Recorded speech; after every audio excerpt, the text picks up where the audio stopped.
dapat ingat Allah itu hanya Allah itu sendiri. Kita ini hanya sebut nama dia. Qalbu hanya sebut nama dia. Jadi yang dapat ingat Allah itu, coba ingat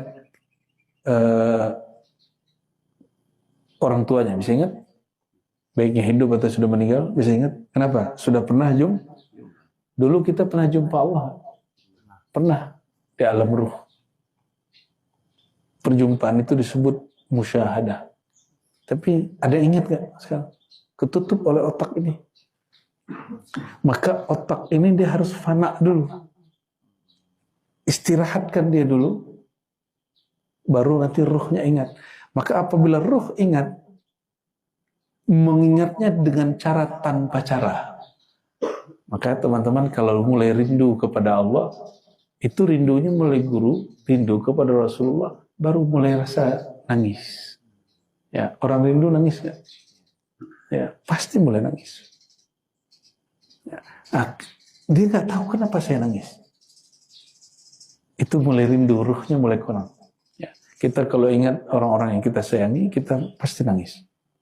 Ya. Jadi zikir tertinggi itu, kata Imam Al-Harawi, apabila engkau diberi kesadaran bahwa yang berzikir sebenarnya bukan engkau, tapi yang berzikir kepada Allah itu sendiri. Berarti fana'lah ini, baka'lah Allah.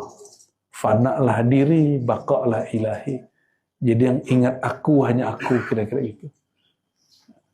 Maka zikirnya bukan la ilaha illallah lagi. Bukan la ilaha illahu lagi. Kalau yang berzikir Allah, apa lafaznya? Allah berkelan ke Nabi Musa. Hai Musa, innani anallah, la ilaha illa ana. Musa, akulah Allah. Tiada Tuhan selain aku. Aku. Karena dia mengingat dianya. Aku itu mengingat sang aku. Itu. Kesadaran kepada keakuan Allah itu mustahil terjadi kecuali menghancurkan keakuan ini.